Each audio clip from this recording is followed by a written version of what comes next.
Hello everyone, welcome back to this channel that is for physical education. Here I am creating this video regarding the question paper pattern of ICSE and ISC board. This is a video related with the ISC board paper pattern in 2024 for physical education.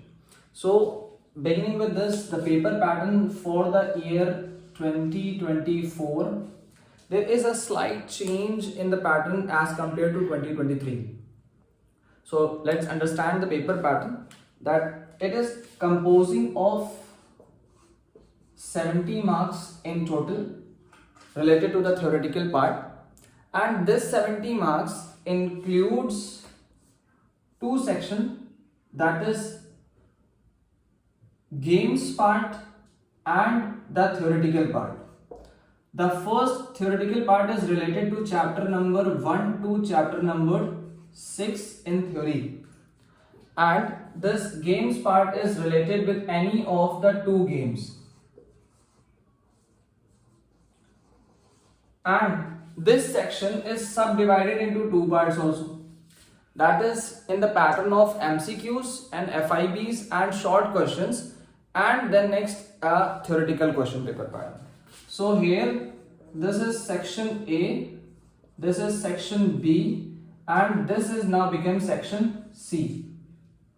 ठीक है, तो ये तीन section हमारे हो गए, जिसमें section A के मार्क्स टोटल कंसिस्ट करते हैं 15, राइट, और बाकी बचे हुए मार्क्स इसके अंदर, और 30 मार्क्स का आपका ये, तो ये हो गए आपके 25 मार्क्स के बचे हुए थ्योरेटिकल क्वेश्चंस।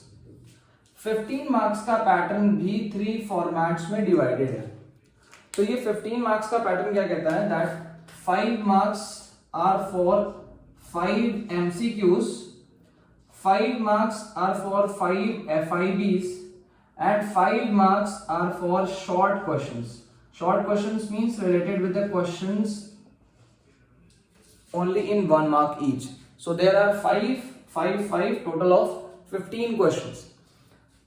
अभी यहाँ पर MCQ में 2024 में एक चेंज आया है, that there will be an assertion based questions. I hope you all might know the question based on assertion, that is on a conditional based, means on a statement based, whether the first statement is true or the second statement is true, or both are true or both are false.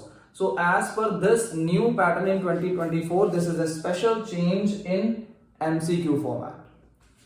Next, 25 marks question is containing of 5 questions of 5 marks each. 5 question होंगे और 5 number के होंगे, जो कि आपके chapter number 1 से chapter number 6 तक के आएंगे, जिसमें आपके कई सारे जो चैप्टर्स दिए हुए हैं उसी का पैटर्न फॉलो किया जाएगा। और उसके बाद बचा हुआ पार्ट सेक्शन सी के अंदर जो डिवाइड हुआ है, दैट इज ऑफ 30 मार्क्स।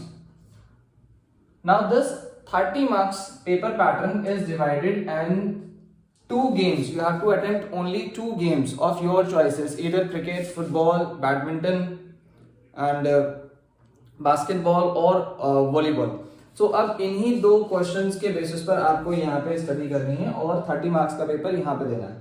तो 30 मार्क्स के लिए कंसिस्टिंग है ये भी 2 गेम्स आपको करने हैं, that is 15 marks for each. 15 marks का पैटर्न भी कुछ चेंज है, जो कि 2023 में चेंज हुआ था, वही इस बार भी सेम फॉलो किया जाएगा। तो 15 मार्क्स का पैटर्न जो फॉलो करना है वो हर एक गेम में कैसे फॉलो होगा ये समझ लें आप। 3 + 1 + 1, यानी कि 5 मार्क्स के क्वेश्चन जो हैं वो 3 + 1 + 1 का मतलब है 3 मार्क्स का एक क्वेश्चन होगा, फिर उसके बाद 1 मार्क्स का और 1 मार्क्स का, ये ए पार्ट है। फिर बी पार्ट 5 मार्क्स का, और फिर सी पार्ट वो भी 5 मार्क्स का। तो यहां पर आपके 5 और 5 मार्क्स के क्वेश्चन जो है वो और अराइव हो जाएंगे, तो टोटल हो गया 15 मार्क्स। सेम इसी तरीके से आपका सेक्शन सी का ही एक दूसरा क्वेश्चन जो आप अटेम्प्ट करने जा रहे हैं in any of the topic, that includes also 3 + 1 + 1, यानी कि 3 नंबर का एक क्वेश्चन, फिर उसके बाद एक क्वेश्चन, और वो सिर्फ ए पार्ट में होगा। बी पार्ट इसके बाद आएगा 5 मार्क्स का, फिर सी पार्ट इसके बाद आएगा 5 मार्क्स का। तो टोटल आपके क्वेश्चन कंसिस्ट हो जाते हैं 3 + 1 + 1 5 + 5 + 5 टोटल ऑफ 15, राइट। और इसी में ही आपके 30 मार्क्स के क्वेश्चन यहाँ पे टोटल कंप्लीट हो जाएंगे। This is the new pattern as now the boards are going to be follow for the students. बस सिर्फ एक चीज आपको ध्यान रखना है और थोड़ी सी प्रिपरेशन करनी है। You have to go through the chapters thoroughly that MCQ FIBs यहाँ पे मार्क्स थोड़े से कटते हैं अगर आपके आंसर गलत हो जाते हैं। थोड़े से क्या, ऑल्दो आपका 1 नंबर चला जाएगा। पहले क्या होता था कि आप थ्योरी लिखते थे तो उसमें कुछ ना कुछ मार्क्स मिल जाते थे, but nowadays you have to be very thorough towards your studies in physical education as well. होता आसान है, पढ़ेंगे तो आप सबके लिए इजी है, लेकिन यहाँ पर अब नया पैटर्न जो एजर्सन बेस्ड एक क्वेश्चन आएगा वो हम अपनी अगली वीडियो में 12th क्लास के लिए पोस्ट करेंगे। So keep watching my channel and subscribe for the new updates. Thank you.